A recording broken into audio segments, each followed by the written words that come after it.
Welcome back to the Bet Victor Top 6 show. It's Monday night, 6 p.m. There's only one place to be.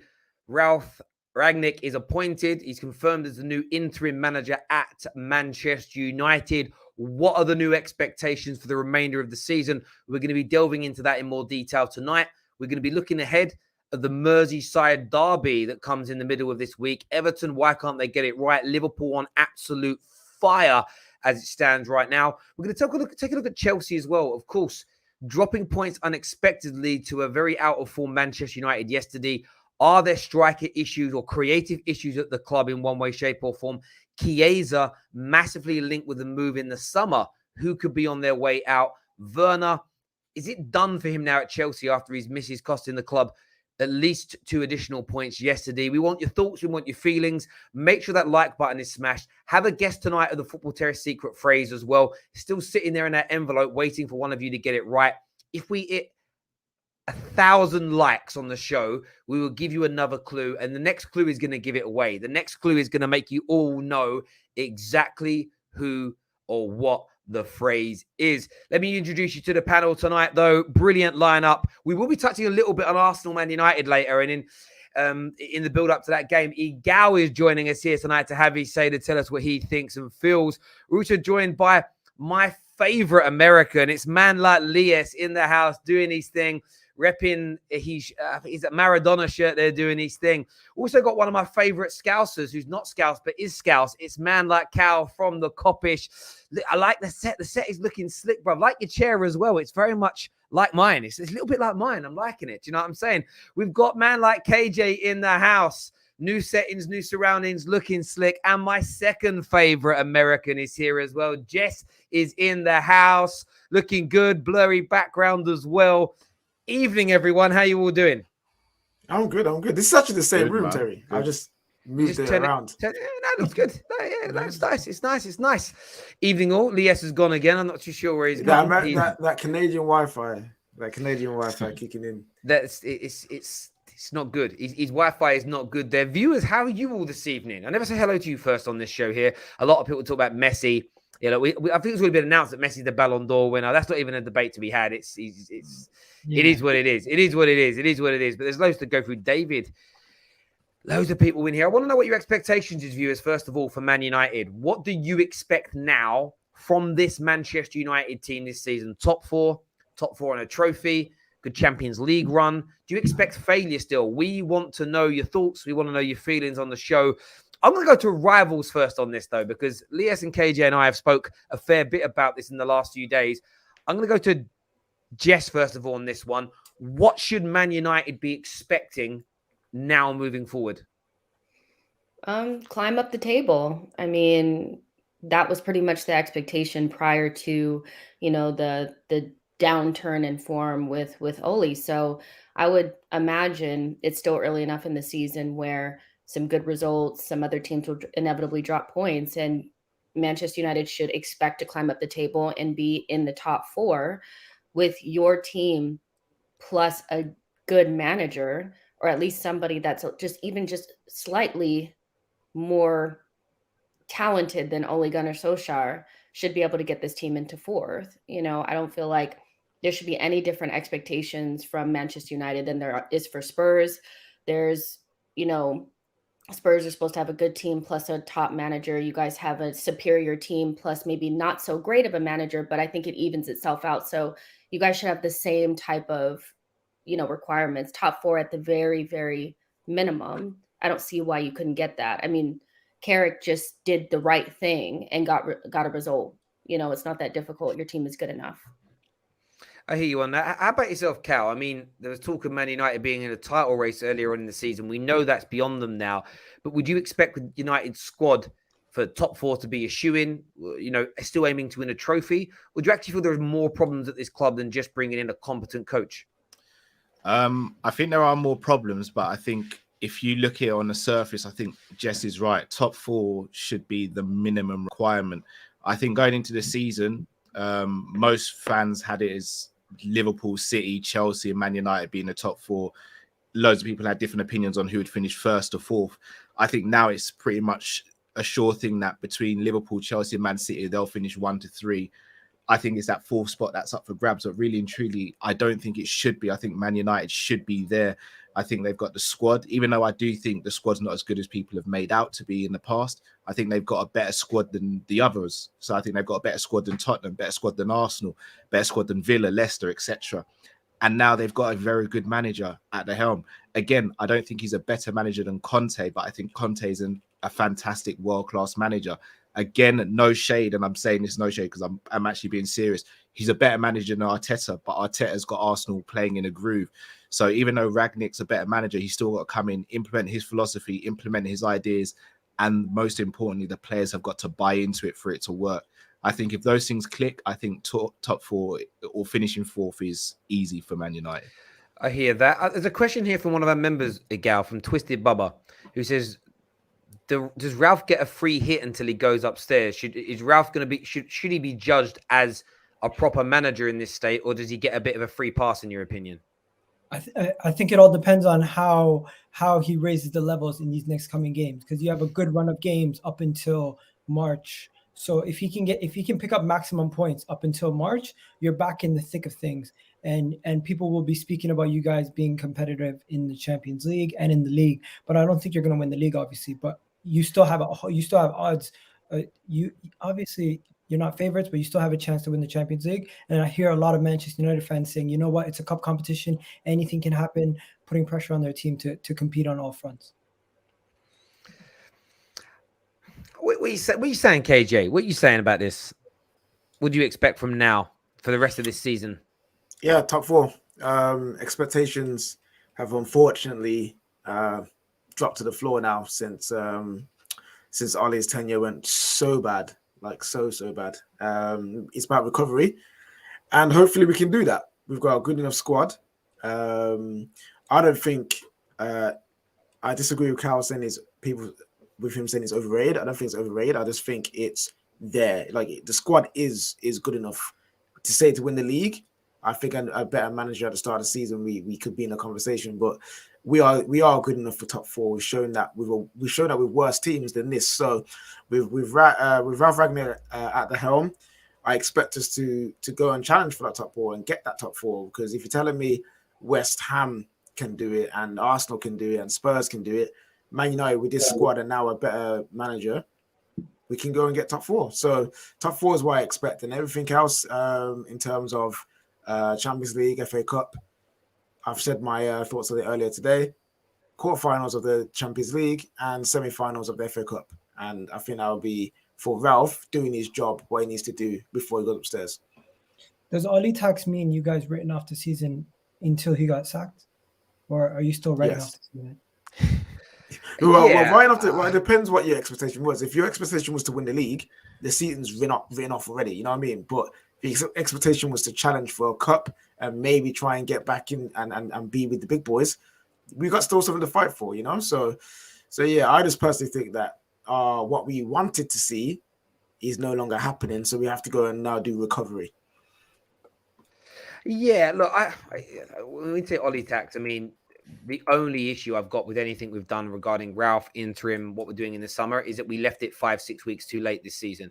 If we rewind 5 or 6 weeks ago, there is the possibility still, if it clicks in the short term, of challenging for a title. I still think we'd be slightly behind. As I said all summer, I still think we were the fourth favourites to win the league at that point. But that was more so because of Ollie. Equally, I don't think Ralf is as good a manager as Tuchel, Klopp, and Pep. His main art is being a sort of technical director or director of football. So that's where the real excitement comes from. But I do think we have a superior squad to everybody else that is challenging for that top four position. And, you know, just a bit of better organisation at the back, work on a bit more cohesion moving forward. And I think this team, even just the positive atmosphere, you could already see with the Carrick, there was a difference in kind of approach, mentality, and, you know, a bit more togetherness between the team.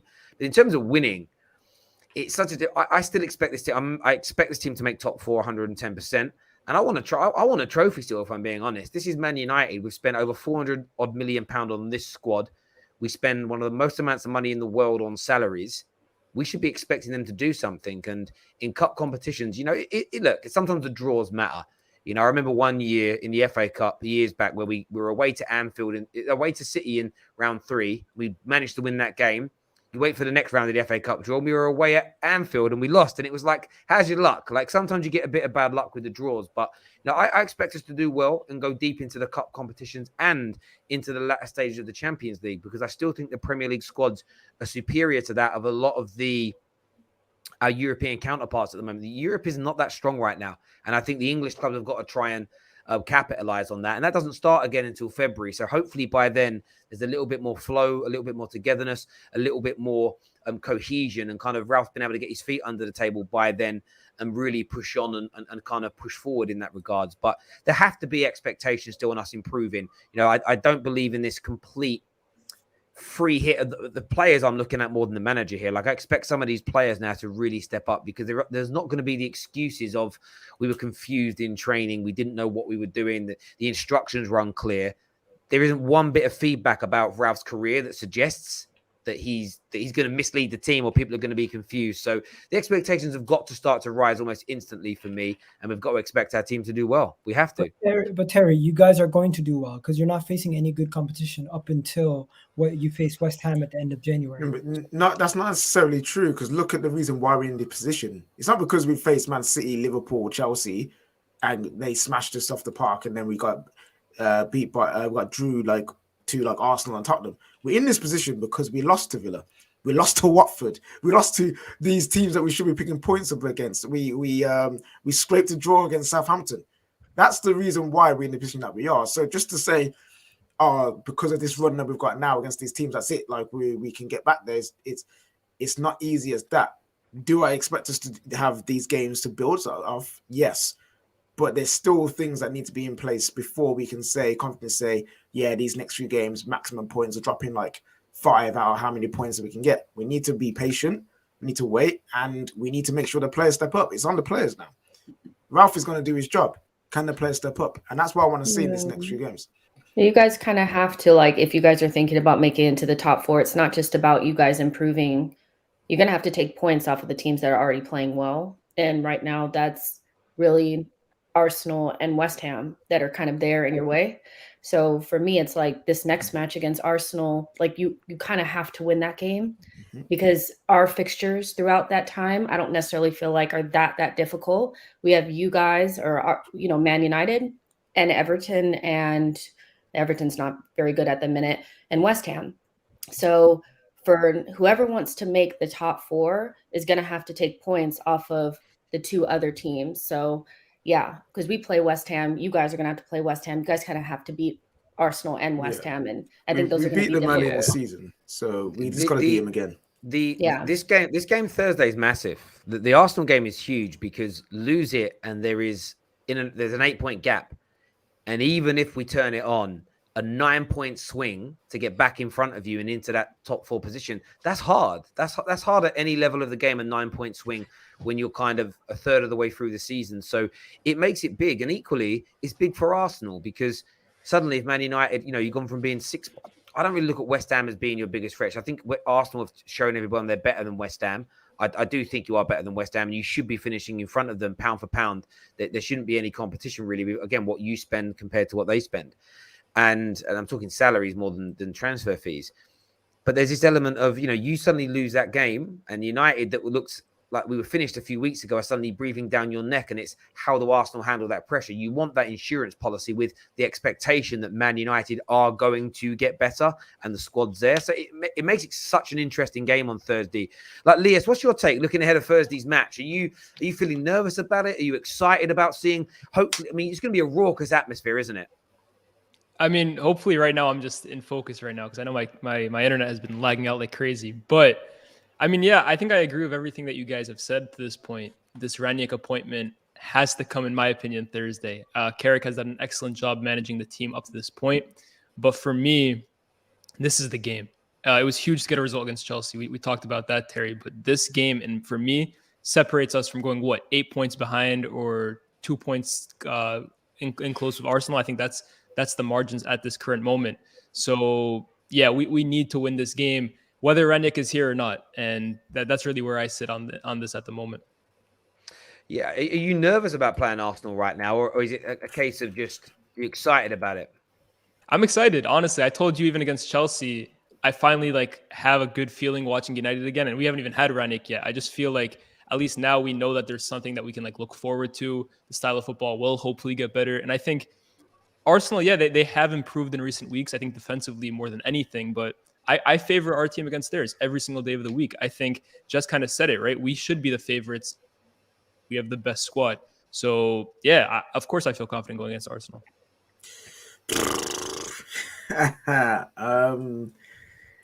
No, I disagree. Unfortunately, Arsenal have been a bogey team for us for the last few seasons, and this is not going to be like a Chelsea game where we get to sit back and we get to be the ones to try and hit the counter. Arsenal will most likely be doing that because it's worked for them in the past, so they'll do it again. And I don't know if Ralf coming in, even if he comes in, I don't know if he's gonna have enough time to instill how to break down a low block like that, you know. So it's going to be more difficult than we think. Arsenal's defensive record is looking pretty good. If you literally ignore the games against the big teams, we expect them to lose. They are literally doing well. They're getting clean sheets. They're minimizing their goals to like 1. You know what I mean? Like if they do concede, so it's gonna be a tougher game than people think. And Man United, if we get over this hoodoo of Arsenal, I'm very confident that we can get over the line in terms of this run coming up. We can start to pick up more points because if you can't beat Arsenal right now, it's going to be a long season for you. I'd take a draw. Oh, what? Go ahead, Ego. I don't know. He said if you can't beat Arsenal right now, it's not like we're playing terribly. No. I'm not saying it because he's playing terribly. I'm saying that's the kind of you're our opponents, you're our rivals. So if we can't beat you now, it's gonna be a long season, my brother. It's nothing to do with Arsenal. Everything to do with us. You're gonna say something? No, I was just gonna say I'd take a draw. Like I feel like when I look at our next 8 fixtures, I'm looking at that Man United game like draw that and we're cool. Like we can go forward. I think there's a little bit more pressure on Man United than there is us in this match. Obviously, we do have to play well. Like if we go there and get slapped like it against Liverpool, then more questions will be asked. But a draw, I would take that and move on into the next game against a poor Everton side and just go about our business. I think Man United have to win this game. Like I think you guys have more pressure, especially because you're at home. But if we can keep it tight and not give up a goal early, I think we'll be okay, you know. But if we go down, we're not coming back because we don't usually score goals once we go down. So, yeah, it just depends on who scores first, whose defense is better. And, yeah, we're not going to allow you guys to sit back. You guys are going to have all the possession. So we'll see what you guys can do with that. We know whose defense is better, though. We know our defense is better based on seeing what they've done this season. And we know Manchester United's attack should be better than ours with the plethora of players that they have, but they haven't been clicking into gear. I personally think it's going to be a cagey game, and the first team that scores is going to win. And I think hopefully we are the first one to break the duck, but I think it's going to be a 1-0 game either way. I don't think it's going to be a big scoring game. It's going to be a very low scoring game. Do you feel like Man United have the attacking prowess at the minute to be able to break down your defense? No, I think you guys are going to sit. I think you guys are going to be pressured into playing attacking style because you're at home, but you're better equipped to play the way you played against Chelsea, which is more defensive at this moment because you don't have the structure. You haven't really built the structure to attack teams properly. No, they can hurt us. I think that's a little bit like what they usually will do is if they can't get the goal early, then they'll throw everything out there, the whole kitchen sink out there. I don't think whoever they bring out there initially, whether it's like Sancho and Rashford, and let's say they do the exact same thing with Bruno, I think we can keep that group down. But what happens when they throw Ronaldo on? What happens when they take out a midfielder and throw on somebody else? I think if it gets down to that 0-0 and they want to push it and we're at Old Trafford, they can hurt us. But I do think our defense is good enough to keep them out, but they can hurt us. Like, I think it's a little bit like dismissive to say that group, if they have 4 or 5 of them out there at once, can't hurt us. Like, they definitely can. I think our offense is the biggest issue here. You know, can we get a goal and can we get it early away from home? We need to get a goal. Can you get a goal? We'll give you a goal, bro. You know, well, that's I think our best chance is going to be off of a set piece. I could see us getting an early one off of a set piece. I don't think you guys have really solved that as of yet. You a little bit better, but I don't think you guys have solved that. I think it's going to be a struggle. It's going to be a struggle bus game. I really do. I think it's like a gal's right. 1-0, 1-1, something like that. Not a lot of goals, but yeah, I'm not too scared. It's going to be Cal. How do you look at that game? I mean, obviously, it's not a game that really impacts Liverpool season, but why do you see that going? Do you feel like the manager bounce, the feel-good factor, the noise of Old Trafford will get them over the line? Or do you actually feel like United will struggle to break Arsenal down and they'll do what they've done to us regularly in the last couple of years, and that's beat Man United? Honestly, I'm struggling to call this game. It's a game I'm most looking forward to this week because both fan bases, whoever loses is just going to be non-stop. So I love the build-up. I love the aftermath of this game, but I genuinely can't call it. In years gone by, I think, even though I've probably not got the results right or the scorelines right, it's been easier to call the games. This one is very difficult to call because Arsenal have kind of shown that they're a bit of a flat trap bully. And I hope, again, that doesn't come across in a rude way. But the smaller teams you'll beat, the bigger teams you kind of shy away from. Whereas Man United, you don't know what Man United's turning up because, again, they've got players that can hurt Arsenal for fun. But we don't know where their head's at. We don't know how they're going to line up. Man United have gone from being this comedy team to now being an unknown entity in the Premier League because no one knows how Ralph's going to get these guys playing. No one knows, has he got a particular formation he wants to play? Has he got a particular set of players he wants to play? We saw yesterday, Sancho and Rashford starting in what was like a 5-3-2, wasn't it? Like, that threw me off. I didn't expect to see Sancho as a centre forward, but he got a result from it. So it's like, we don't know what's going to happen. One thing I will say is if Man United turn up, I don't just see it being a 1-0 game. I think they could really turn Arsenal over. And again, I look at Arsenal and I look back at the game we played against them where when the first goal went in, they still kind of held their own. And when the second goal went in, that was it. And it could have been way more than that had it not been for Ramsdale. Man United have got players who could score goals. Greenwood, Rashford, Ronaldo, Cavani, Sancho, all these players can score goals and they won't let you off the hook if they get a lead. However, we don't know how Man United are going to react if they go a goal down early, for example. But we also don't know how Arsenal are they going to continue to try and press the action, or are they going to sit back and soak up pressure? It's an almost impossible game for me personally to call. Yeah, I hear you. Lies's internet. I don't know what's just. That's why if you want to be a streamer, ladies and gentlemen, LAN cable, plug it into your computer. Never, ever, ever lets you down as long as it's stronger than about 5 meg. Wi-Fi is a nightmare. There's a super chat here that says 12 plus game unbeaten runs in each of the last 2 seasons under Ollie. Arsenal fans are naive to think they need to beat them to secure top 4, just as Brandon. I think he's saying we don't need to beat Arsenal to get top 4, and just ask Brendan Rodgers. All right, there we go. That's what he's saying there. Cool, I get it now. I don't think we can still come back from it, but an 8-point gap at this stage of the season is going to be very, very difficult to overcome. But viewers, what do you think? I want to know what your I want you in the live comments now to write what you expect from Man United this season. 60% of you have voted no to Man United winning a trophy. 40% of you said they can.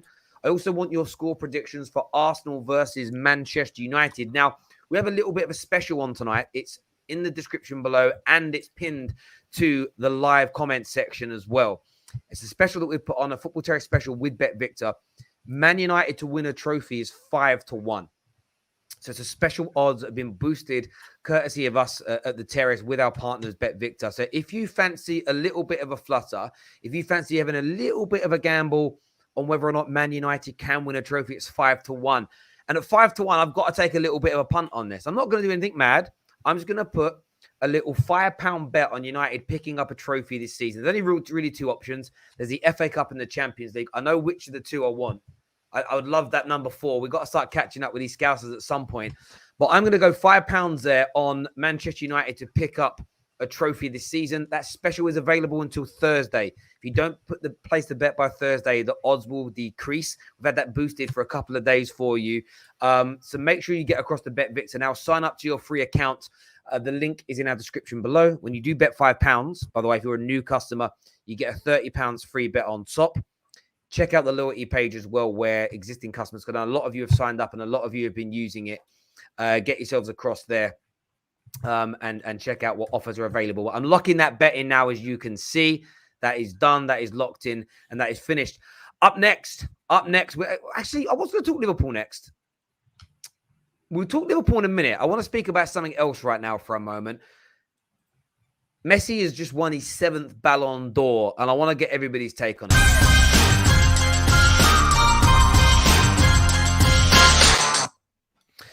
Seventh Ballon d'Or for Lionel Messi. We know it's done. We've seen all the other people announced, and he ain't in second place. Right or wrong decision for Lionel Messi to get the Ballon d'Or? Who wants to go first? I have my opinion, but you go, man. I'm gonna be real. I don't really want to fight against the Messi fanboys. I'm a massive Messi fan, but the Messi fanboys, I ain't about that life. I have cherished my social media. Congratulations to him. That says it all, isn't it? That says it all. As long as Lewandowski gets last year's version and they award both, They're not. trophies. They're not doing that. They ain't happening, bro. Yeah, you know, when they announced they said they're gonna do 2 new awards, and I was like, I bet one of them's last year's award, which they should have done personally, and they didn't do that. And it's just like, oh, okay. I feel sorry for Lewandowski for getting robbed last season, and for this season he's had a wonderful season, but Messi just takes the cake because of the winning the Copa America, winning the Copa del Rey, and just how much of an impact he is, scoring all those goals, getting all those assists. You know, overall impact for both his country and club. It's just crazy. Or it's just political. It's a sticky Messi one. or Ronaldo have to win every Close year. your DMs, Jess. As long as they're one. playing football, it's political. Like, You think so? Yes, of course. Egal. This is definitely political. As long as Ronaldo and Messi are playing, nobody else has a chance. Like, Well, Modric won it once. Yeah, they did, but they sprinkle in a little, like, okay. No, you know what it is. No, but no, it is, Jess. You know what it is. If they didn't cancel it last year, I think hands down Liverpool would have won, because their man and Bayern did a madness. Didn't they win like a sextuple?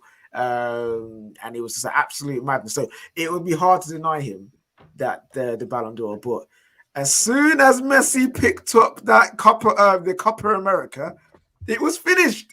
It was finished. It was a trophy that he's never won. One that Argentina have been asking for years, and he finally delivered on international stage. There is no way that the French football or whoever runs the Ballon d'Or was ever going to say no to that. So, unfortunate, Jess, you're right. It is politics. It is politics, and it is peak. But this is why these awards are great for the spectacle. But is it technically a true representation of what's going on in world football?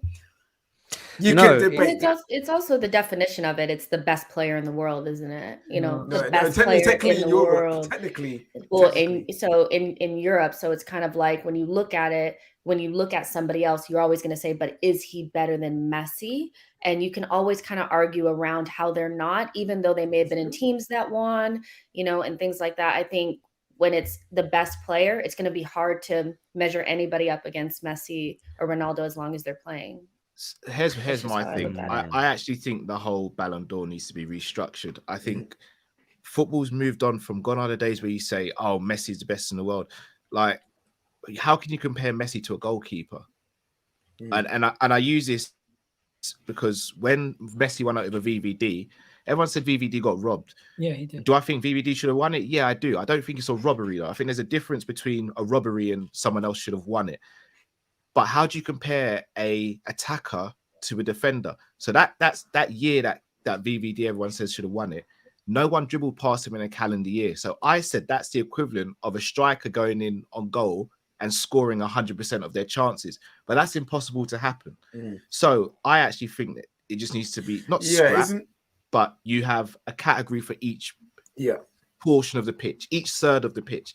Best goalkeeper of the year, best defender of the year, best midfielder of the year, best attacker. And I think that's the way you do it. I agree. Isn't that how they do it for, is it Europe? Because, what was that, Champions League? I think it's Champions League. Champions League, they do team of the season.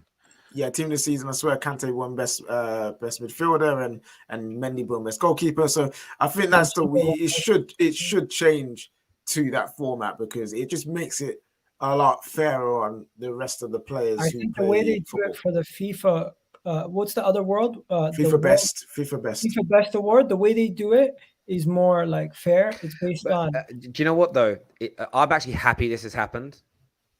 I'm so happy that we've got to see a very blatant example of it being like Messi is amazing, but most people have said Lewandowski and he hasn't won it. I've told everybody for years personal awards are flawed because they're political. They're a popularity contest. They don't quite often. Sometimes the person who's the best in the world wins it, or who's performed the best in the world has won it. And I've seen a lot of people saying, but he is the best. I saw someone a few years ago when he didn't win it. So yeah, it doesn't matter that someone had a better season.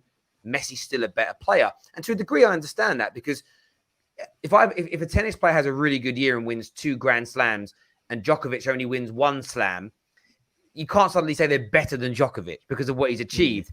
But it's people often want to change the narrative to no. I always look at it as who is the best in the calendar year. So it doesn't matter whether you're Messi or whether you're seen as an average player. If in one season you suddenly had a striker that scored 50 goals and he wins 3 tournaments, that year he could be the best player in the world. But then the narrative changes to, but Messi's just better than him anyway, so we should still be winning it.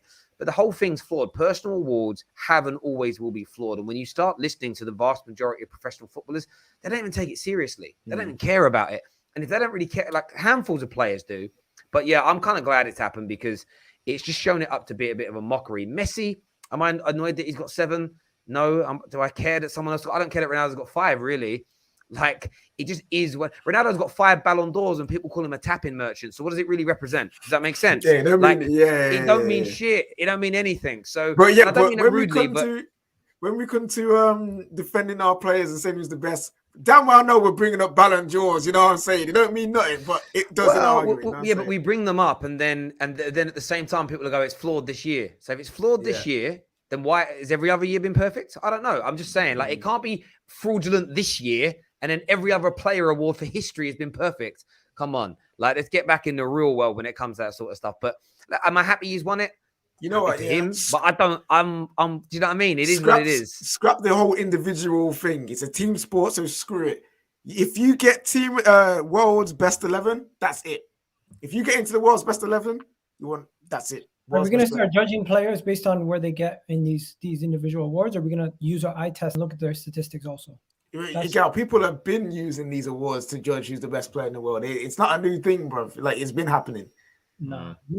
That's crazy. That's like people who look at FIFA cards to say if the player's good or not. Where have you been, Miguel? You're on Twitter all the time. You already know that people use their flipping. This is how it's done, bro. This is how it's done.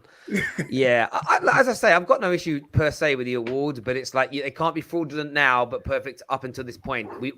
Everyone's been saying it. Do you know what I mean? It is what it is. Like, well done to Messi. I'm sure he's happy with it, but we all know that in the last 2 years, Lewandowski's been the outstanding player. Really and truly, for what he's achieved, what he's won, the level of goals as an example. Even like if you just look at Messi's form since he got to PSG, like that in itself, between like August until now, that's not best player of the world form. You know what I mean? It just isn't. But he was always going to do it. And I see some people in the comments saying Ronaldo should still win it. No, Ronaldo hasn't been good enough this year to win it. As an example, some people saying Mo Salah this season so far, yes, but not in the back end of last year. Like, he was good, but I wouldn't say best player in the world over a calendar year. It's Lewandowski for me, but wrong. That's another thing. Sorry, that's another thing. It should, for me, it shouldn't be calendar year. It should be seasonal as well. Like the whole calendar year. For me, it should be the 1st of August. That's when it's decided every year. Personally, isn't the FIFA best seasonal? They do by season, no? I'm not too sure. No, I'm not too sure. That's why I like those guys. If that's how they do it, I like them. Yeah, but hey, man, is what it is. These awards will be going on. It's a nice spectacle. It's a nice day out for the journalists and the players and everyone and everything involved. else. That's what it is. It's just a nice drink up, piss up. Didn't Jorginho win that award? Okay, I don't know. I don't know. What did he win? He won. He won UEFA Best Player in Europe. That's what he won. Okay, cool. I don't. Yeah, that's what it is. But viewers, what do you think? Does he deserve it or not? They're talking to it. But next, coming up next, we're going to talk about the Merseyside derby. Make sure you smash that like button. Remember, if we hit, I'll lower it for you. If we hit 800 likes, then I'll give you another clue to winning this PlayStation 5, a pair of Ronnie's boots, a nice new hoodie, and £100 cash. Get them likes up, people, and you might just the clue is going to get. The clue is so easy. Let's go.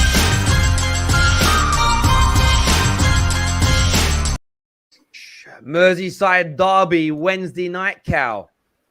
Everton are trash right now. You must be not only licking your lips at this, you must be thinking you're going to absolutely destroy them. I don't think we'll destroy them because we know how Everton play against Liverpool. They're going to sit in deep, and with Rafa Benitez as well, they're going to sit in even deeper than they've sat in before. The problem for me is, are we going to get out this game with all of our players intact? Because literally, I'm dead. Look, I'm not even going to mention last season. Every time we go to Everton, we get bad tackles, and they 9 times out of 10 go unpunished. And again, I'm not even going to speak about last season. I can go back the season before when Barkley took out Henderson. He also took out Lovren. You've had Kevin Morales take out Suarez. You've had so many different players get taken out, and it's either been a yellow or no decision has been made on it. It's a fixture that genuinely worries me, because I think to myself, are we going to be coming at this game thinking, yeah, we won the game or whatever, but boy, this person's out for the rest of the season, or this person's got a bad injury? It's a fixture that worries me for that more so than the result. I mean, do you feel that, Jess, when you look at this game? Do you feel like Liverpool fans are deflecting there from a pressured derby, or is it just a case of, no, actually, it's a bit of a violent game and they're not protected? What pressure? Funes Mori against Origi almost broke his ankle. Look, I don't think it's that much of a pressured derby. I mean, Everton, even with all of their players, never, to me, it's like Liverpool should win it. And they're decimated by injuries. No Calvert-Lewin, no Decore. He might be just coming back. Like, a lot of their players are gone.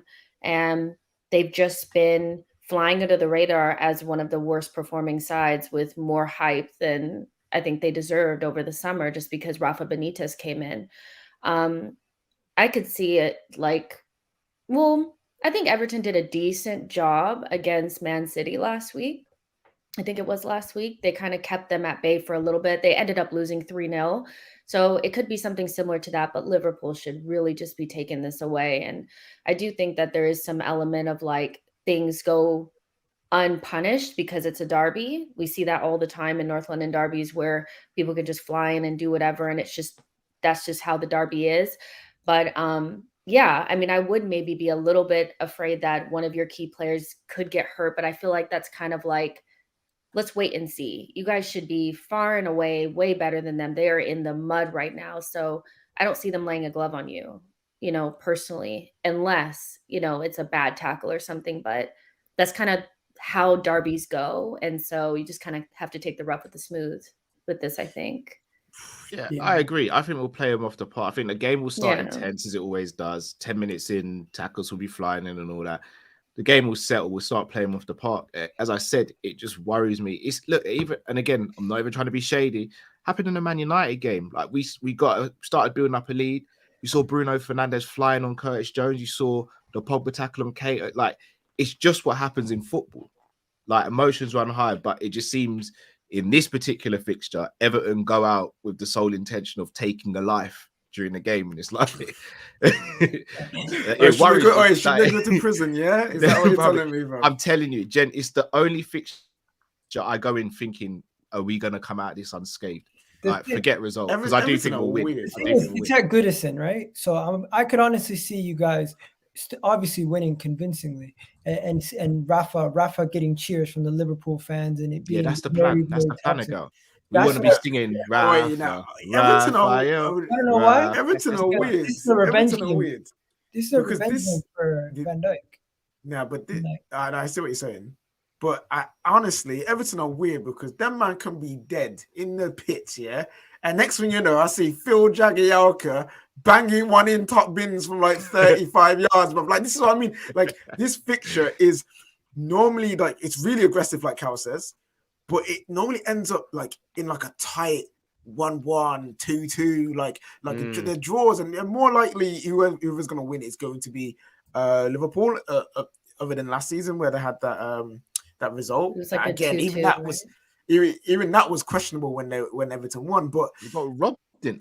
So both games, like this, Yeah. the second game at Anfield, they got the Richarlison. That was obviously fair goal, but the penalty should never the have been a weird penalty. penalty, man, the shady pen, bro. So this is what I'm saying. This game is not as clear cut as people are saying, like they're gonna get smashed. It's not like, it's just you can Everton versus definitely Liverpool see, is weird, bro. It's just you madness. can see Townsend scoring a banger like in the first 5 minutes, and everybody's like, "Oh, Liverpool will still win the game. Like they're still going to win the game." Just how Yeah. long? They're decimated when's the by last- injuries. Like Wait, I Cal. mean, it's not even. Goodison. There's no K- Calvert-Lewin. It's Rondon. KJ's right, Like, though. come on. No, KJ's right though. A Goodison, our record is pretty shocking. That's what I'm gonna say. When is the last time you won a Goodison Park? Someone tell me, please. If I off the top of my head, the last time we won was 16-17 season. Mane scored in like the 90-something minute. Wait, 2016-17. That's how far back this goes, Jess. This is what I'm telling you. It's weird. You guys are not dropping points against Rondon. Yeah, and again, I look at it this way. For me and Liverpool,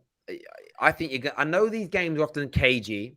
You know what I said about the Manchester derby, where although they're normally close, Manchester derby, the Northwest derby, they're normally close, irrespective of how good or bad Liverpool were doing at that time. I knew that you guys were going to slap us because of the circumstance. I think Everton are all at sea right now. I think the appointment of Rafa, he was never... Fan opinion towards managers counts. The fans are never bought into him. There doesn't seem to be any real cohesion there. He's normally renowned for being good defensively. They look shaky as hell when I've watched them play. You are going to run through them like a piping hot knife through butter on a warm day. You are like, there's not even trying to. Rafa's the inside man. Rafa's the inside man. Nonsense. Ain't you the man who believes in football gods and football feelings and weird kind of. This is the game. This is the game. I just gave you the example. I just gave you the example of one time when I wasn't. The feeling in my gut, the feeling is identical. I'm not getting the feeling of Liverpool. That only comes when I sit there and feel like everybody's overconfident and they're dismissing a team that can be dangerous. Everton are not dangerous. It's like taking a sweet off Jackson. It's easy. They're weak.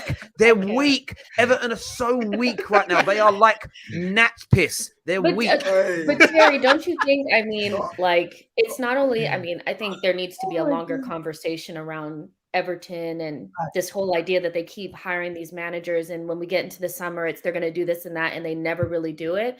They are just, I mean, it's ridiculous what they're doing over there, but it's the fact that they have a manager that could probably be sacked within the next game or two, plus the decimation of their team and key players being out. They're missing midfielders, they're missing their striker, like they're down and out, and we know what this is like because it's been like 4 or 5 teams over the course of the season have went through a similar situation like this.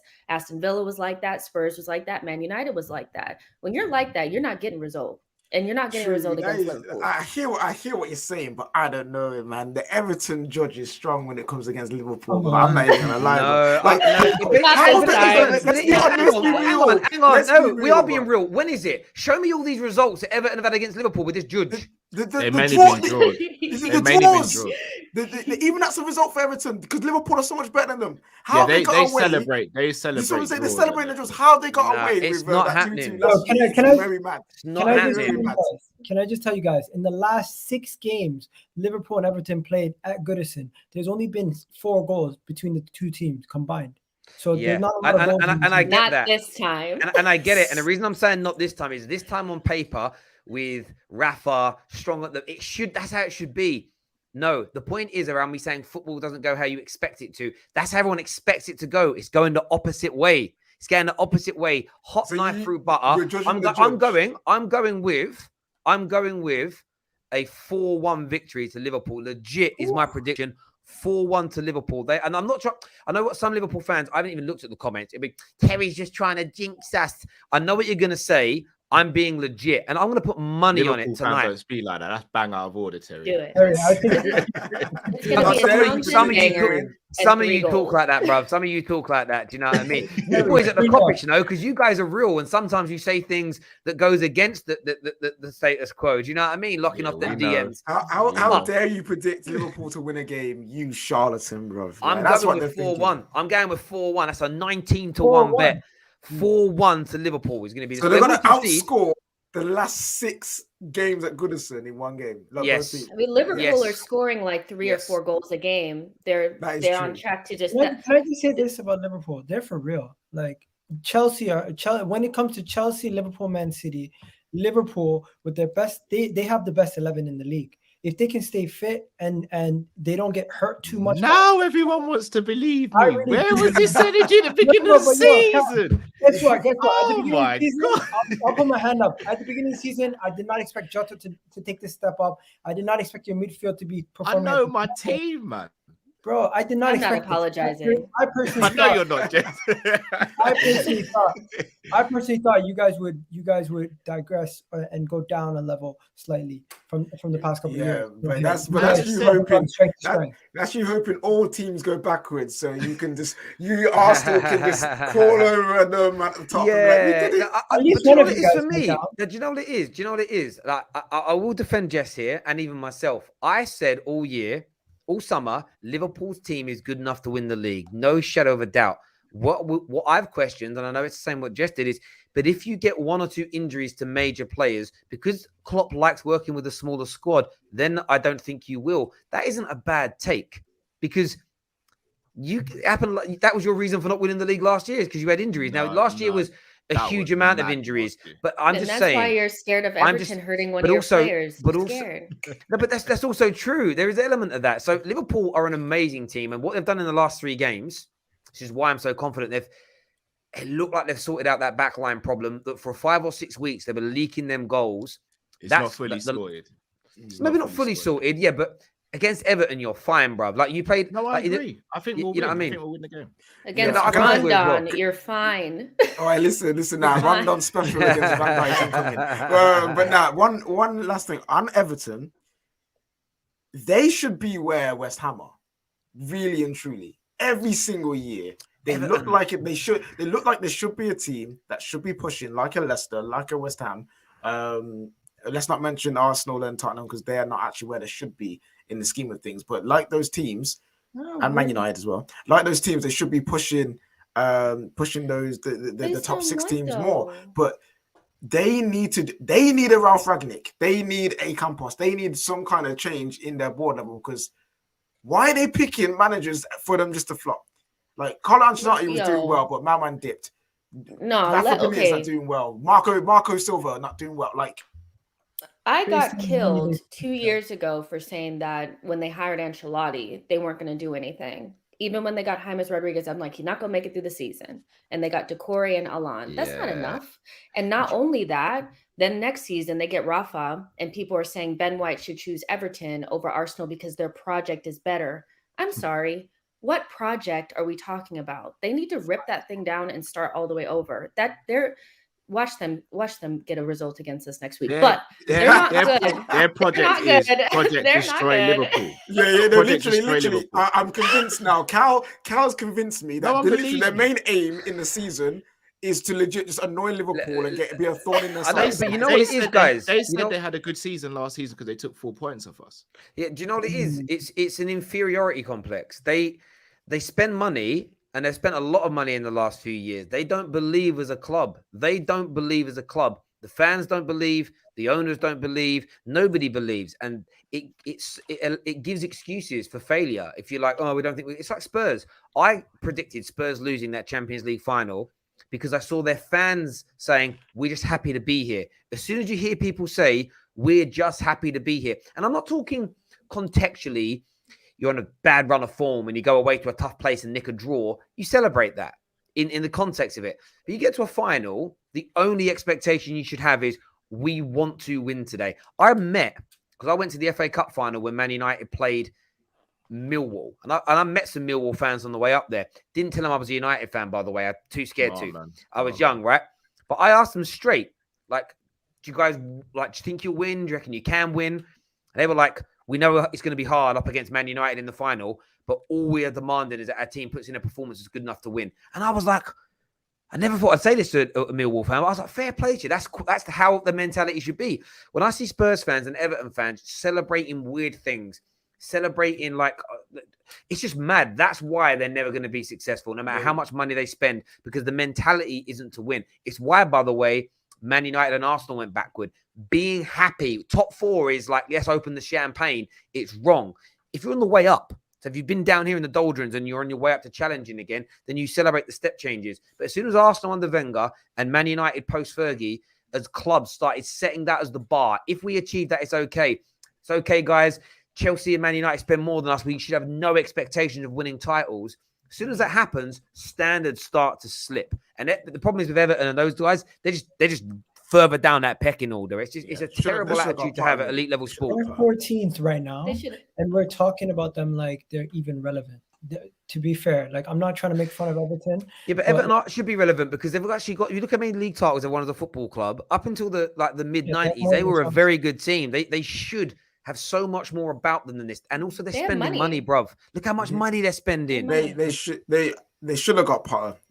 Potter was the move for Everton. They're probably going to end up with Nuno. Let's be real. no.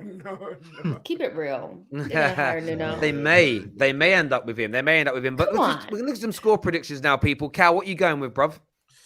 I'm going 3-1 Liverpool. 3-1 Liverpool. Igal? 3-0 Liverpool. I was laughed at for saying 4-1, and man's gone with 3. Like pretty much.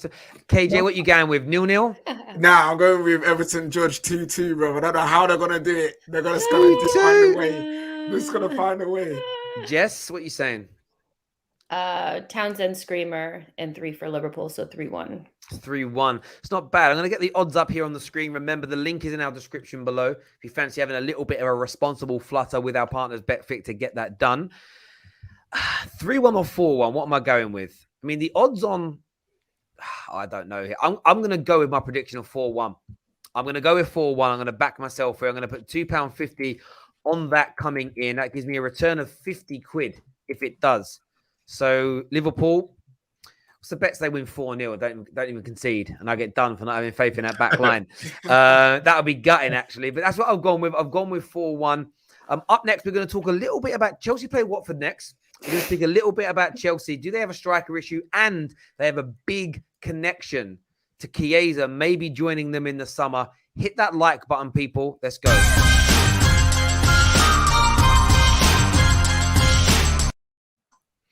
So, Chelsea dropped points to Man United over the weekend. Obviously, of course, I suppose you were very happy with that draw, Cal. To Burnley. Oh, okay, to Burnley. Sorry, I thought I put something wrong up on the screen there. I was like, oh, no. Was a good result for Liverpool. But when it comes to Chelsea, there seems to be a little bit of agitation amongst their fans. I saw a few Chelsea fans today, one including Monster, kind of tweet saying, I've been biting my tongue about this, but Werner ain't good enough. He's got to go. They want him out. Lukaku's had a bit of criticism this year. You know, they've supposedly looked better as a team, more fluid when he's not been in the side. He went on that 6 or 7 game run without scoring. Do they have a striker issue, do you believe, Cal, at Chelsea? Yeah. I mean, again, another one I predicted there. I did tell you guys about Werner. Monster almost killed me. Anita almost killed me. I mean, we've seen it. Like, the guy gets nosebleeds in front of goal. He's not that guy. Lukaku, again, a flat track bully. I don't see him really turn up against the big teams as such. Now, granted, he has his injuries, but he's a goal scorer, and there's nothing wrong with that. But I think to be a top team on a consistent basis, your front man's got to be more than a goal scorer. Like, you've seen it. Aguero was more than just a goal scorer. We've seen it down the years, and for me, you can understand why they were going for Haaland now. And again, I still wouldn't even be surprised if they went in for Haaland in the summer still, even though they have got Lukaku. The problem with Chelsea is it's difficult to really get at them and get loads of goals. So they can get the one and then they can just continue to hound because they know how to defend. And Tuchel's a very good manager. But again, I stick with it. They're a good team. I just think they're a few steps away from being the league winners. And I said it from the beginning. I think they'll finish third, and I still think they will. Cool.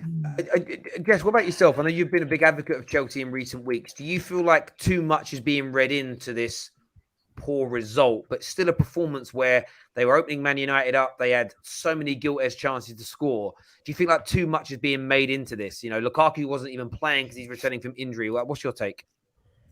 Slightly. Yeah, I think that, and I think the overreaction, and maybe it's just a little bit of deflection, really, or protection tactic from the Chelsea fan base, but the majority of the negativity that I've seen has been coming from them, feeling like the title race is over now. We can't score goals. We can't do this. Yes, you can.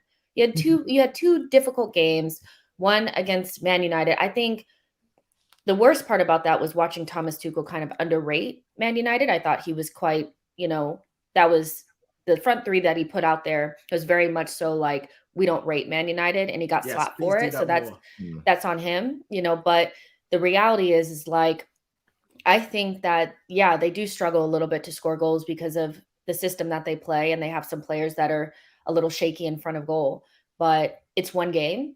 And we always knew that the title race was never going to be a runaway. It was never going to be one of those teams straight, like really far away. It was always going to be within 1 point or so coming up to the end of the season. And that's what it's shaping up to be. I think there's about 1 point in between all the top 3 teams.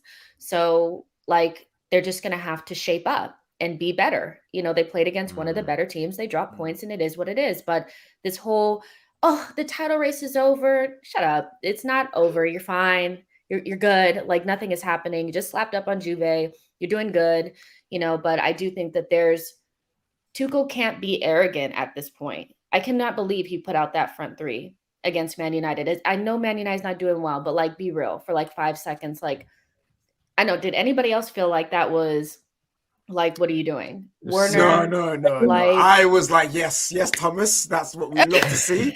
We want to see that. What is this? Yeah. Look, I agree with your first point. Cheers, Cal. Top man. Thank you, bro. Bless you guys. Smash the like, people. Love you guys. Cheers, my man. I don't know what happened to Lee. I think his internet packed up. But just my first point. My view is no. But I want to pull on your first point about people overreacting. It's one game. There's the Burnley game as well. But as you say, everyone's had their deficiencies at the elite end of the spectrum. So I tried to explain this morning that when I speak about Liverpool or City or Chelsea's problems, they're minute compared to other teams. But in their world of a title race, it's massive. Does that make sense? Like sort of on a retrospect. They've had a couple of games this year where they've failed to put the ball in the back of the net where they've played brilliantly. The sustainability is in the performance. Lukaku buries that chance that AWB gets a block on. Lukaku buries that chance that Werner put wide. Lukaku buries that chance that the one-on-one that Callum Hudson.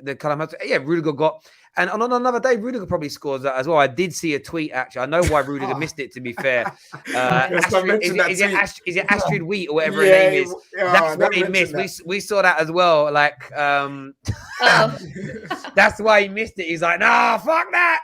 But no, I'm just saying, right? He just thought he had to do that as his misses are going to be on him. But anyway, like, I look at it sort of like, from my point of view, I look at it and think people are overreacting off of one game where they played brilliantly. If they were dead, couldn't break Man United down, and they got beat, then maybe. But I do think what you've said, I think some Chelsea fans are going into protection mode.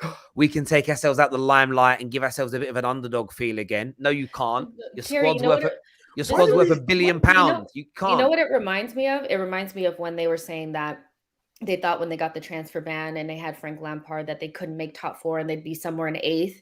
They had like Conte and Azpilicueta and all these really good players in their team. And then they came forth and it was like this underdog story. You're not an underdog when you're Chelsea. You're just not. You just have to buck up and still back your team. I think it's weird. Like, I think it's really weird that everyone's doing it though. Like the modern fan wants to be the underdog. Everyone wants to be Disney FC. You know what I mean? Everyone wants to have the stories like against Arsenal fans don't do that. Don't do that. It's just the way it is. And Liverpool, your Chelsea fans, your title is not defined by beating Man United. It's not. You know what I mean? We're not even in the race. So it's not even defined by beating us. Maybe if it was Liverpool or maybe if it's Man City, then I can be like, okay, I can see why you're sweating. But it's not against us. Chelsea's issue, yes, they do have an issue with their wide players, especially, and Werner, like including that, scoring goals. Callum Hudson should have scored. The one thing that Man City have that Liverpool have, even United at times, we have goal-scoring wingers. We have goal-scoring midfielders. That is something Chelsea do not have, and they need to find a solution to that, whether it's a tweaking the formation or the tactics, or whether it's buying new personnel. Their wide players and midfield players need to start scoring more goals. Otherwise, then it will be more of an issue. KJ, Chelsea fans have been telling me all season they're fine. They got goal-scoring wing backs. They got goal-scoring center backs. They're gonna sustain their goals, but from their defenders, I don't think that's realistic. But they are going to. But they are though. Realistic, Terry. They are though. Not via their fullbacks going to score their goals, but their team is scoring goals. They had one bad day in the office, and people want to write them off. It's crazy. You know, Chelsea have not failed to score up until their last game in 33% of their matches, and nobody was writing them off. 33%. Liverpool went through a leaky period. I didn't write them off. All I said is they don't improve that, there'll be a problem. I'll say the same thing. If every 4 games, if their goal scoring is like it was yesterday and against Burnley, then they're not winning the league because the other 2 teams would be too strong. However, if all 3 teams have those little deficiencies that don't dissipate over the season, then it equals itself out. Chelsea are in this title race until the last 2 games of this season, bare minimum. And I think any Chelsea fan that tries to write themselves out of it, I think is being deliberately negative to take attention away. And rivals are hoping. Rivals that think they're out of this title race or they're going to fade away, I think that's you praying and begging. They are that good. It's a minor issue. Literally, if I was United, I wish we had that issue because it means our defense is sound. Minor though, like it's not really an issue. Like they have the 2nd most goals in the league, and Liverpool, who's the only team that has more than them, has double the amount of goals against, which means that they have to score more to win these games. Like there is no issue. Jorginho gave them a chance, like gave Man United a chance. I mean, let's just be real. Like had Jorginho not messed up, Man United would not have scored. They had no possession and they had no shots on goal, but that one chance. Like you gave them the game. And Thomas Tuchel, one thing that he has done is when he makes mistakes, he changes it right away the next game. And on top of that as well, you look at it from the other direction. We could have won that game if Fred had shot better or had passed the ball to Ronaldo. And it would have been, do you know what it reminded me of? You remember when Arsenal beat Liverpool, but they only had they had 1 shot in the whole game, but won 2-1 because they scored an own goal. It would have been that level of criminality in the game. Because listen, the fact that we got a draw was fraudulent. It was. And that's why I'm saying, like, as a Chelsea fan, you should be frustrated that you didn't put the ball in the back of the net. But sustainability comes from consistency and performances. And I actually think overall in the match, when you look at whether you like expected goals or just look at the fact that you had so many great chances, if you play that well overall in every game, you're winning about 80%, 85% of your matches. And that is more than enough to win every single tournament that you were still in this season. I think writing Chelsea off is mad. Now they play Watford next. They've got a tough week. Oh, go on, mate, go on. But it's not about writing them off. It's about the fact that we don't know who's going to score the goals from their front 3. They've tried every single type of formation with the front 3 since Lukaku's been out, and it hasn't been working. So they need to figure out who their best 11 is. But, bruv, this is what I'm saying. It's crazy. It's nearly 12 months that Tuchel has been there. In that time, the back end of last season and into this year, they've had one of the, I think from when he's arrived, they're maybe a point or 2 behind City in terms of most points generated. They won the Champions League. They've just put so many goals past Juve, a record number. They're still scoring the goals. You can't be that high on a calendar year form table, be European champions, winning your group in the Champions League and top of the league without... They haven't got a major problem in scoring goals. They've got a Werner problem. Werner needs to leave. Timo Werner isn't cut out for the Premier League. He's done for me. They've got to sell him and move him on. But Lukaku's going to score goals. And people call him small game Romelu. Cool. When he's back, he's going to start scoring against these smaller and easy. He would have lapped up 2 goals yesterday. He would have scored against Burnley, in my opinion. So when he's back, they're going to be fine. And like Callum Hudson-Odoi had a bad day in front of goal, but that boy is cooking right now. He is showing his standard, he's showing his levels, and he is going to create and score. Reece James is one. I'm not even getting into the debate today. Reece James, one of the best fullbacks in the world, is going to create opportunities. They have a brilliant midfield. As an example, they just had a bit of an off day in front of goal. I think there's been I've been listening to like tweets today and listening to what pundits have said. It's like people got too gassed about Chelsea. I mean, what are you talking about? They're European champions. How can you be gassed? It's mad. Once they, if you believe it's an issue, which I believe it's an issue in terms of the forward players, not necessarily the whole team. But once they get their wide players scoring goals, listen, it's gonna be peak for the rest of us. So right now we should be enjoying this. We should be enjoying the fact there'll be games where the wide players and the striker may not score, because when they all finally kick in their gear and find their shooting boots, it's gonna be peak for the rest of us, except Liverpool and Man City. I'm not gonna lie, it was so nice being on my timeline after Man United scored. It was so quiet. I didn't see any Chelsea fans on my timeline. It was just so quiet, nice. It was great. They were gone. I'm surprised it wasn't upset that we were happy that Sancho scored as well. Yeah, look, I think look, it is what it is. Nobody this weekend was a prime example of everybody being overconfident. Every Chelsea fan said they're going to smoke us. Every United fan said we were going to lose. Football has a funny way of throwing up these kind of results. And I was sitting there in the studio yesterday and I was just murmuring it a few times. Like I said to Adam Charles, I was like, smash and grab. He's like, what? I was like, smash and grab. You reckon? And I was like, yeah, I don't know. The way we were making saves, the way they were missing chances, it's hard when it's your own team, give a different feeling. But I was just like, this has got Man United nicking a positive result written all over it, but it was a fluke. Baz here says Italy is a league where several strikers over 30 can score 20 plus goals a season.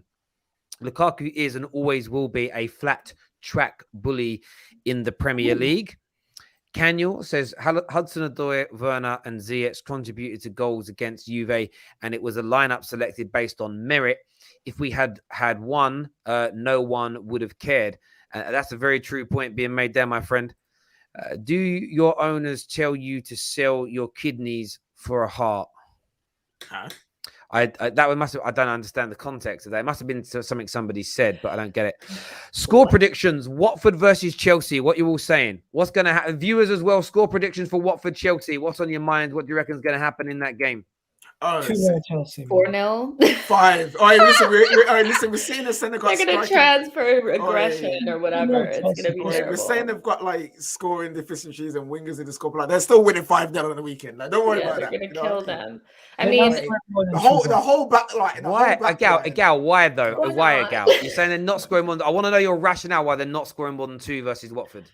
I just look at what they've done over the past couple of games, and I'm going to say to myself, looking at this, I don't see them going away from home and smashing a team 3-4-0.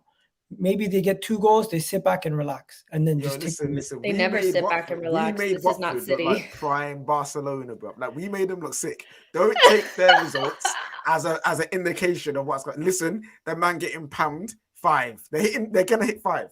They're hitting 5. I can see it, man. I can see it. They need a response. Like they need one badly. Yeah, and Thomas Tuchel. He got in that ass. Like, bar the Norwich game. When have they put up that kind of number this season? Well, they scored. Okay, hang on. Let me just. So you did no more than 2. So yeah. Okay, so in their last, prior to that, in their last 6 games, they scored 4 past Juve, 3 past Leicester, and 3 past Newcastle. So in their last 5 games, they've scored 3 or more in 3 of them. And they did hit a 7. They did hit a 7. First Juve and Leicester, right? And who else? Hang on. So let's go back. So if we actually look at them, so if we look at them from when they lost to Juve, they scored 3 past Southampton, 1 past Brentford, 4 past Malmo, 7 past Norwich, 1 past Southampton in the League Cup though, weakened team, 3 past Newcastle. 1 past Burnley, 3 versus Leicester, 4 versus Juve. So on over half their game, 1, 2, 3, 4, 5, 6 of their last 9 games, they've banged 3 or more goals in. It is not a weird bet to say they're going to pam a team whose defense looks leaky by 3 goals, bruv. Come on. No. I completely get that. They could easily destroy them. But my prediction is 2-0. And I think Watford are not going to score, but they have been playing better. recently since they got their new manager, and I'm just thinking that Chelsea are going to go into this game after the last game just trying to get the lead and relax. I don't think they're gonna go out there and pam them 5-0. I don't think Lukaku hat trick. I'm calling it now. One second, one second, girl. Watford. When did they get Ranieri? They got Ranieri. I forget exactly when they got him. Well, the last few games, lost 1-0 to Leeds, 5-0 to Liverpool. Yeah, they won 5-2 against Everton. Lost 1-0 to Watford. Lost 1-0 to Arsenal. They and then They beat us. just lost But 4-2 literally, to that don't Leicester. count. 4-1, and then they just lost 4-2 to Leicester. They're not getting better. Where in that form does that say like they're on a good stretch of form which can deny Chelsea more than 3 goals, man? Like, bruv, it's peak. It's peak. I hear you on that. Right, let's get our score predictions in, people. What did you say, Jess? 4-0. 4-0. Go to 5. You know you want Go 5. to 5. Not 5, 4. 4 feels normal. Wait. Okay, we'll go 4. 4 at 16 to 1. I'm going to put a little £3.50 a week. I'm going to put a little £3.50 bet. To be fair, 2-0 is a normal result. It's not like every week you see a team smash a team 4-0, 5-0. No, I know. They're going to transfer aggression, and it's Watford. That bet's in. That bet is locked in. Remember, viewers, get that done now. Sign up to your Bet Victor accounts, or give it a little top up if you've already got one now. Have a little pop at that. We've got all the links in the description below. Yeah, it's going to be an interesting one. He just hates Chelsea. Yeah, Chelsea and Spurs. Chelsea and Spurs. Gal just can't see it. Do you know what I mean? To be fair, I have them beating West Ham the following week, so it's like. What's this got to do with the price of bacon? So it's like, in order for me to hate Chelsea, wouldn't I be picking them to lose? I'm confused. No, but you don't pick a Tottenham loss in every game. When Tottenham are playing well and they're playing easy teams, you'd say Tottenham are going to win. But when it comes to praising Chelsea and Tottenham, I see your face. Your shoulders go. You're all like, no, I can't do it, mate. Honestly. I'm not supposed to be. Am I supposed to be buddy and nice to all my rival teams? No, but you lose sight of reality. That's not. I'm not losing sight of reality. I'm being fair. 2-0 is a normal result. If they go out, listen. You said Watford was getting better, Igal. Igal, you said that. What have Chelsea done to show that they can score more than 3 in a game? And something like 6 of their last 8 games have done it. No, that is not what I said. Stop. If you want to rewind the tape, I said no. Chances of them scoring 5 goals. Like no, you said more than 2. You said more than 2. Wait, repeat everything. I swear to God, I did not say anything about scored 3. 4. I said 5. Scored 4. I said bar the Norwich game. When was the last time they scored more than 5? Let's be real. But no, wait, you're moving the goalposts again. No, I didn't. That's what I said. You changed my words. Stop moving. Hang on, guys. I swear, viewers. Replay it. I swear you were talking. Watford is getting better, Igal. No. I did say that, and that might be out of context a little bit. No, I'll be honest with you. I'm going to play this back because I literally thought, I legitimately thought that you said that, like, what's the evidence that Chelsea can score more than 2 goals? That's how I heard it. That's not what I said. What I said was, when was the last time they scored more than 5 goals? Bar the Norwich game. And I remember saying bar the Norwich game, if you guys remember me saying that. But yeah, it's okay. Just at 4. So your 5 is irrelevant then.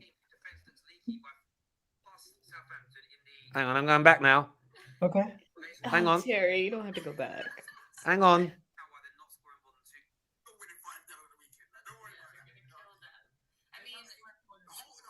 See, you said they're not scoring more than 2 goals. Listen. Everyone, shush.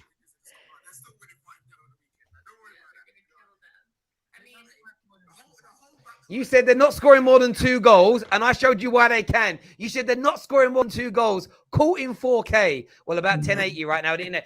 I knew you didn't say 5 goals. You said that. You know what? After the stream, I'm gonna clip it up and I'll post it on Twitter. You'll see it. But I just heard it. You said 2 goals. I just said it. Wait, man's gonna do? Man's gonna clip it, go on Photoshop, go on edit. No, he's gonna like over. Yeah, he's gonna put his voice there and go 5 over the top. You're gonna hear it, and there's gonna be this big loud voice. He's gonna go. There's no way. There's no way Chelsea are scoring more than 5 goals in this game. That's gonna sound. regardless what happens, Chelsea's gonna win, be it 2-0 or 4-0. Yeah, That's all we care we about. put the We're bet winning on there. the game. It's funny. I swear, I like Gal. I love how annoyed. See what I mean? I love how annoyed you got as well. I love you, brother. I legit. I have so much love for you. There's a super chat here that says Man Chelsea said I'm had. moving like OJ. Oh no, it would leave that. Chelsea had an off day in front of goal, but they had 2 draws in 3 games. When it's Liverpool, everyone says they can't win the league. Top 3 goal scorers from Liverpool. It isn't so much that, it's the manner of things. And I think that's what you're missing. If Chelsea's draws were that they had 2 goal leads and threw them away, like Liverpool went for a period where they were throwing away lots of 2 goal leads or lots of leads in games and leaking lots of goals, looking a little bit fragile. All anybody said was, if that does not improve, it's unlikely they're going to win the league or they won't win the league. That's not the same as like you drawing a couple of games, playing really well in them, and everyone going, no way you're winning the league. There are like such differences in that, in my opinion, people. By the way, we're closing in on 700 likes. If we hit 800, I will give you that clue for it's a massive clue when I give it to you. You are definitely going to guess the prize for the secret phrase to win the PlayStation and all the other goodies. Thank you very much, by the way, too. Thank you very much to Homa here for Kagawa, I think that's pronounced. Is that pronounced? I can't read it. It's very small right on my screen. Kawangu, sorry, for signing up to as an academy member at the Football Terrace. Any other things you wanted to talk about, ladies and gentlemen? Do that. Twisted here says, Jess, give us a wave. Oh, that was a bit late. Are you okay? Who the fuck are you? The Queen? What is this? What is this? What is this? Them T-Rex arms like this. Is this rude? Actually, Terry, No. there's actually one thing. No. One thing we do need to mention. Because I don't know if you spoke about it during, I think you might have joined the Bet Victor game, but what Conte said about Spurs was very, very peak. Oh. Yeah. I actually mean, liked his little album cover too with the snow on his hair. Yeah, that was nice. But nah, Spurs are in an interesting position. Who they got this weekend? Don't they get up Or in in Burnley? midweek? They face Brentford. Brentford. Ooh, tough game. Ooh. Like Brentford have been on weird form. Yeah, they're at home on Thursday night. They kick off 45 minutes before Man United, so they're playing on Thursday night in that game, which will be an interesting one. I love midweek Premier League games. There's just a different the feel of them is just brilliant. I love it, and got that packed Wednesday, and then literally one day off, and then Saturday, Sunday back on it again. I'm just loving it now. There's just so much football on. How long are we waiting for Conte to make his imprint on this, or are we? Well, you know what I mean? Because I would say. It was supposed to be instant, you know. Yeah, well, I would say, instant. hang on. Like, I think I'm not taking the Conference League seriously because no one is. It's embarrassing, but I honestly feel like it's such an arrogant thing from Premier League clubs. We'll see how other teams doing it in the future that are there. I think when you're size of Spurs or above, it's more of a hindrance than anything else in the league. Like.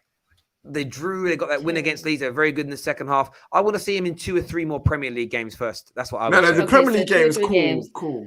But you can't take away the Conference League. Thank you, Jess. Tell him. I just feel like I get it that it's like it's a hindrance or whatever, and that's not what I think. Spurs, even in like other competitions like last season, they had a little bit of like we're too good to be here, and like I get that, but like you still need to perform. I feel like that's a good opportunity for them to win something, and just to go out there and just play like they should be able to put out subs and do well. I mean, that's the type of requirement that we would have for anybody in the Europa League as well. I know it's a little bit different, but do you see what I'm saying? Like I remember it's not different for anyone. That team was formed in 2012. 2012, bro. No, I understand. It's not okay to just be like. Okay. No, I'm not saying it's okay. I'm telling you that's the reason. I don't think they care about that tournament. They should. They should. I know they should, but they're not. Like, listen to what I'm saying. Like, it's not about what they should do. To you, Rob. I'm chatting to the Spurs but fans, I'm saying it's like they should care about it, but they don't. So the point to the question is, when will it start to turn around? We've seen 2 Premier League games. Average, like second half against Leeds, you saw something decent. Let's see what they do against They've got Brentford, they've got Norwich, They've got Brighton. I think they're very winnable games with their squad. Let's see what they do in those matches. If by those next 3 games we see no turnaround, like I might have to come out and be like, shit, sorry about that. I thought you guys are going to be flying legit, like legit. Well, because I expect Rangnick to have an instant impact on Man United. Maybe not finished article, but because you guys have a good enough squad, he has something to work with. I expect the same thing with Conte because he's superior to Rangnick, and everybody feels like that Spurs squad is good. You know, I agree. I just think what's going to take him longer is fixing their mentality, and I think losing mentality. Yeah, partly, but also, but it's not so much that needs fixing. But Spurs have this weird thing. If they were in the Champions League, it's almost like, oh my God, we're so happy to be here. Let's go out and give it our all. Until they get to a certain point, then it's like, it doesn't matter if we win or lose. I feel like they do think they're too good, though, for the conference, which I think is very disrespectful. I agree with KJ 100%. It's very disrespectful. He's got to try and, that's like the harder than getting his team lined up properly is making them want to work. And some of the players that started that game, like they were awful. They were really, really bad. But yeah, I think 2 or 3 more games he needs. And then by then, listen, a few people are saying he might quit in the comment section. I wouldn't put it past Conte. He's gonna get a manager bounce, Terry. Eventually, they're gonna get a manager bounce. They're gonna start picking up games quickly, and you're gonna see them in and amongst the top 4, just like Manchester United. But the thing is, will it be sustained to the point where they can finish in the top 4 at the end of the season? I don't think that's gonna. They gotta want to work hard. I have this weird thing about Spurs where I want to see if this group of players actually wants to work hard. Conte is going to kill them every single day in training. And I feel like, no offense to Pochettino, but I think he was a nice, let's just practice our patterns type of dude. Some of those guys are still the same ones in that group. And so they have to want to work hard, and Conte's not going to lay off of them. So we'll see. But I would expect in their next Premier League game to see something. They did after they probably got yelled at halftime against Leeds. They started to play better. It has to start from like minute 1. It's not, I mean, it's an elite level coach with good players. It took him a little bit of time as well, didn't it? Against it took a little bit of time against for when he was at Chelsea, a number of games into the season for it to click, if that made sense. And that was with a pre-season. It still took 2 or 3 games. He then changed the system and it got a little bit better. So yeah, I'll be very intrigued to see what he does, but I'd give him a few more games yet. Before writing him off and whatever else he's doing there. Okay, Rangnick, Patrick's not here. Let's talk about something else. Rangnick, one sec, bro. When I put the super chat, let me do him, please. Rangnick in 2021. Sorry, 2021 Van Gaal. United in the mud forever. I'm sure rivals are hoping that's the case. Conte can't find gold in a copper mine. Tottenham's squad is terrible, is what Laddie has got to say there. They just need to drop Harry Kane and then go from there. Maybe he was very poor against Leeds. I felt like no energy, no effort. Maybe that's it. Yeah, Igal, you're gonna ask something. Sorry, Jess, what you say, Igal? Wolves are creeping up the table. Have any of you guys noticed? They're literally like 3 points away from us at this point. They're just outside of the top 5. Didn't they just lose? They drew on the weekend against Norwich, I think, but surprisingly, they're in and amongst the top half of the table. Could it be a surprise if they get into Europe, do you guys think? Because it's like right now, what Europe you talking? Europa League. Europa League? They ain't getting Europa League. There's only 2 spots for that. And if Wolves get it and we don't, I will my question to you sound like you. So who are they getting to? Who are they going to get it in front of? Who are they finishing in front of, in your opinion? I honestly don't know. I'm just saying. I'm just throwing a question out there. Yeah, but do you think it though? Do I think they're going to get up there? I'm just surprised they're even in the mix at this point. I thought they were lower down the table. I didn't expect Wolves to be this high up the table. Well, they were on the right path with Nuno, and then Nuno went stale, and then now they have a new manager that's basically using that and moving forward with it. They were always in and amongst Europe. Like, weren't they in Europe last season? Like, you know what I mean? So they already had the foundation. They just needed to get a new coach, and Bruno Lage is doing okay. They still have a very similar issue to a lot of other teams where they just don't score enough goals.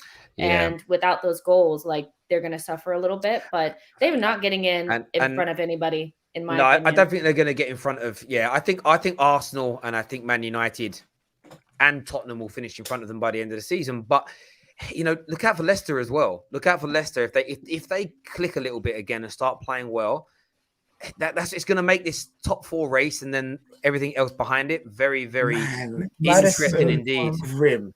This shouldn't even be a top 4 race. It should be just title race, top 6 race. That should be. I hate this. But that's also why, though. That's also why you shouldn't look at individual results in this league at this moment in time, because if you've got if we all sit and go, Leicester have turned the corner, Wolves are a good team, West Ham are a good team, Arsenal are a good team, United are back with their manager now. We clearly know the top 3 are very good teams.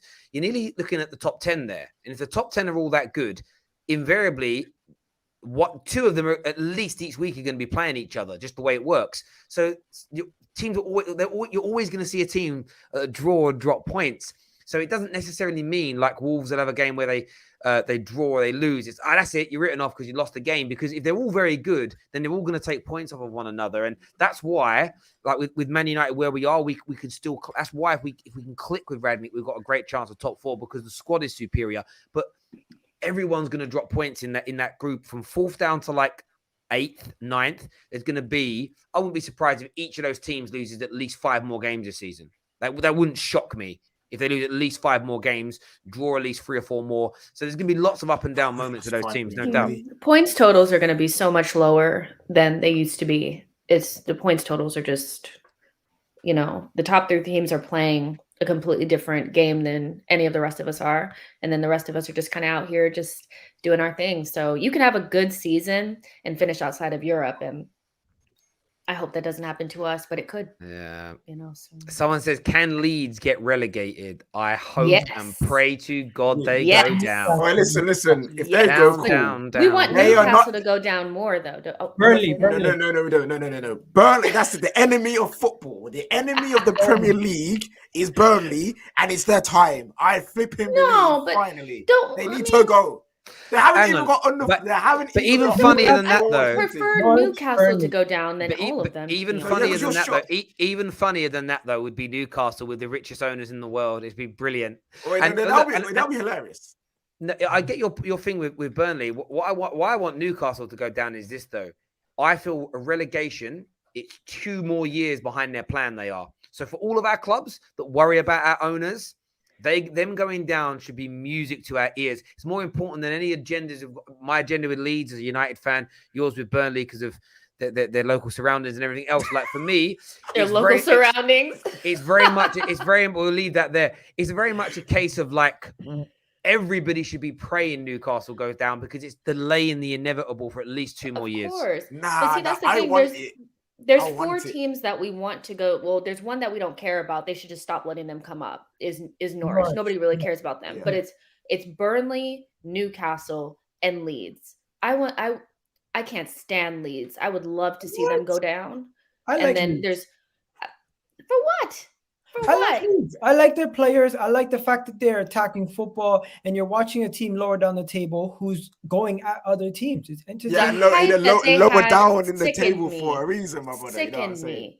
All of those boys running around there with those top knots. Oh gosh, they were so annoying. Heard some of their fans saying, "We're the championship Man City. They need to go down." I want them to go down, but Newcastle is the biggest one because they're a threat to our teams. Let them stay, man. Let them stay. Yes, bring it on, bro. Bring it, bro. Bring the peace. You know what, though? You know why? You know why? It's if they actually do squad building correctly. I don't know if they will. They've got so much money, but if they do it correctly, fam, it will be cool. It would just be cool. It would just be cool. KJ, I'm here for it.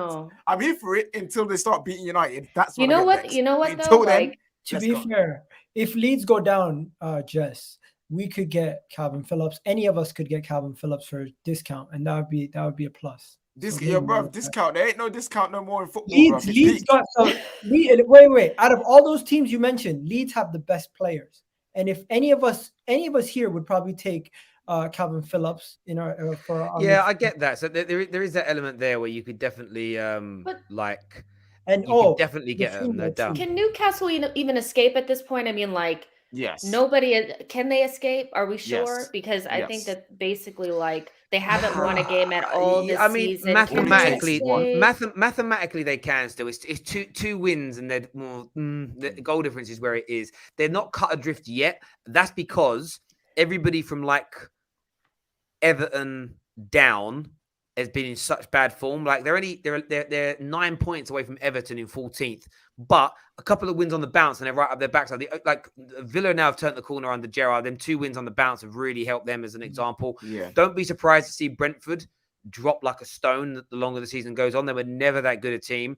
Again, they play nice football and I respect it, but at the Prem with their level of play, and that sounds harsh on their players, it's just hard. And they had that like new season. Watford new to the are league safe bounce. though, because they're getting better. Watford are safe because they're just. I can't believe there's Miguel said improvement. they were getting better. Yeah. That was great. Listen, everyone who's tuned in tonight to the Bet Victor show, thank you. Make sure you subscribe before leaving. Sign up to your free Bet Victor account now. Also, we have got a new sponsor we're bringing on board soon as well. It's going to help some of you that are in locations that can't use all of our partners' products or even sign up as members on the Football Terrace. More to come on that next week on the show. But until next time, everybody, take care of yourselves. Goodbye. God bless.